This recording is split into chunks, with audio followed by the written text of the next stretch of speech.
السلام علیکم ویورز۔ الحمد للہ رب العالمین والصلاة والسلام علی سید الانبیاء والمرسلین وعلی آلہ الطیبین الطاہرین المعصومین۔ ویورز، آج 10 رجب المرجب کا بابرکت دن ہے۔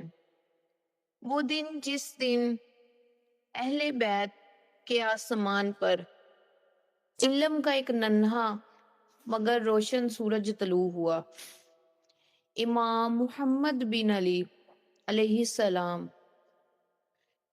جنہیں دنیا امام جواد کے نام سے جانتی ہیں، یہ وہ امام ہیں جنہوں نے کم عمری میں امامت سنبھالی، بڑے بڑے علماء کو لاجواب کیا، ثابت کیا کہ امامت عمر کی محتاج نہیں، اللہ تعالیٰ کے انتخاب کی محتاج ہے۔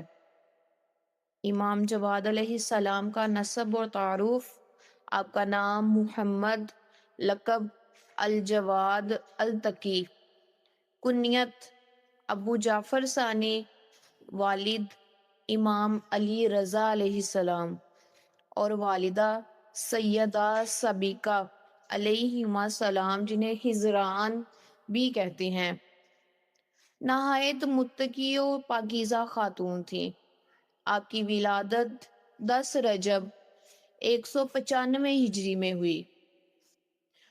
آپ کا مقام ولادت مدینہ منورہ ہے۔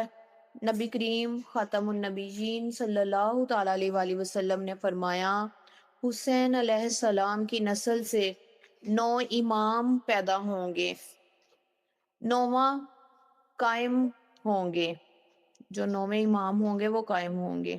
یہی سلسلہ امام جواد علیہ السلام تک پہنچتا ہے۔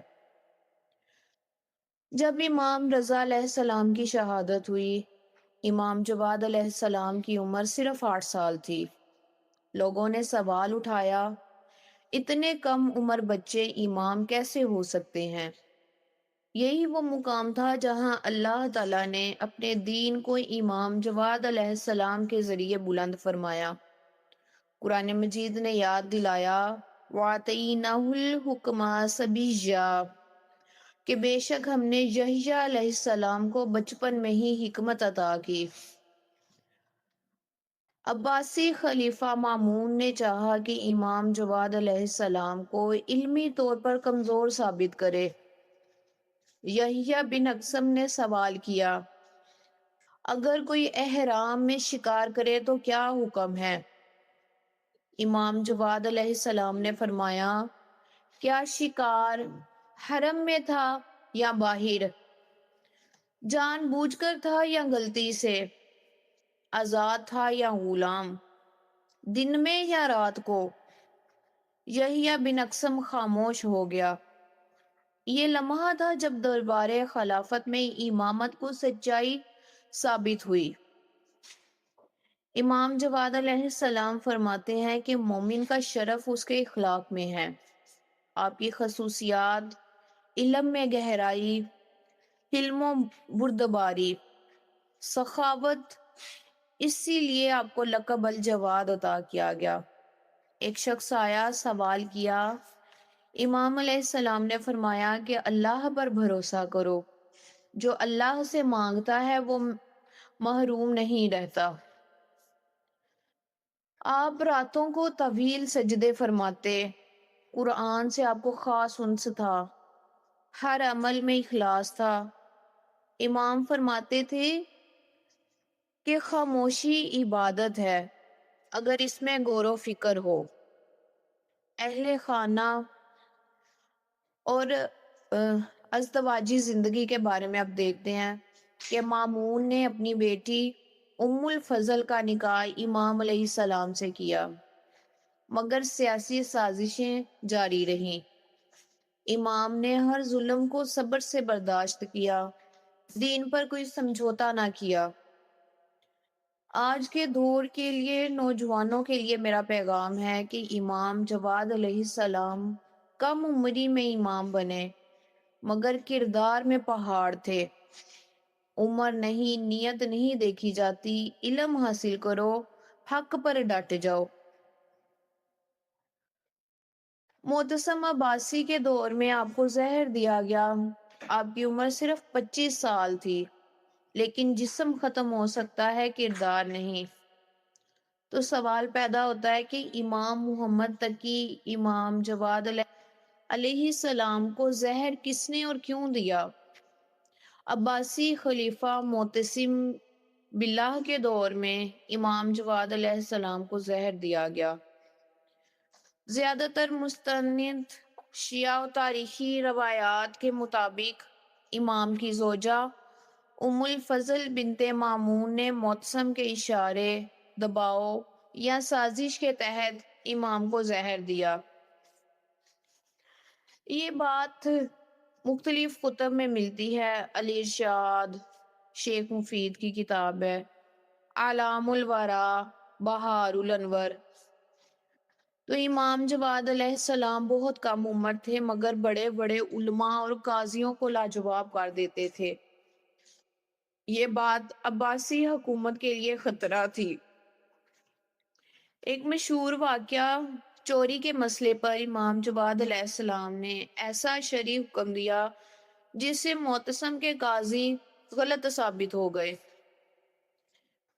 بنو عباس کی حکومت تو اہل بیت کے نام پر لائے، مگر اقتدار میں آ کر خود اہل بیت کو ہی سب سے بڑا خطرہ سمجھنا شروع کر دیا۔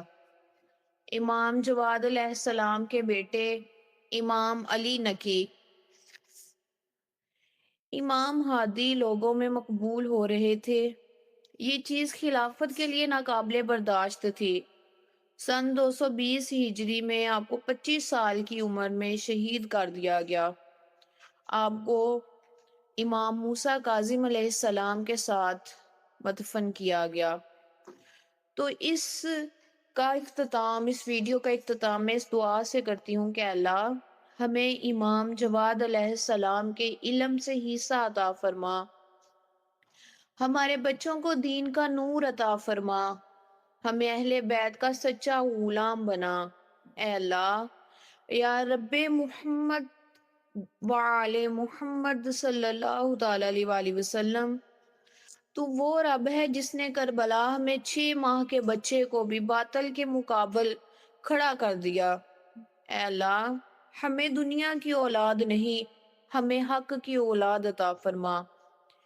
اے میرے رب، اگر تو ہمیں ایسے بیٹے عطا فرمائے تو انہیں حضرت علی اصغر جیسا بہادر بنا، حضرت امام جواد علیہ السلام جیسا باوقار بنا، اور امام حسین علیہ السلام کے نام پر لرزنے والا نہیں بلکہ کھڑا ہونے والا بنا۔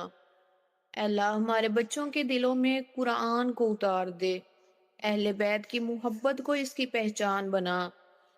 اے اللہ، اسے ظالم کے سامنے خاموش نہ بنا اور مظلوم کے سامنے کمزور نہ بنا۔ اے اللہ، ہمیں وہ مائیں بنا جو امت کو علی اصغر علیہ السلام عطا کریں، ہمیں وہ باپ بنا جو اولاد کو امام حسین علیہ السلام کے راستے پر چلنے والا بنائے۔ یا رب حسین، اس دعا کو ہماری ٹوٹی ہوئی سسکیوں کے صدقے قبول فرما۔ وآخر دعوانا ان الحمد للہ رب العالمین، وصلی اللہ علی محمد وآلہ الطاہرین۔ ویورز، اگر آپ کو میری ویڈیو اچھی لگی ہے تو مزید اچھی انفارمیٹیو ویڈیوز دیکھنے کے لیے آپ میرے چینل پی کے شیخ پورہ کے ساتھ وابستہ رہیں۔ اللہ حافظ۔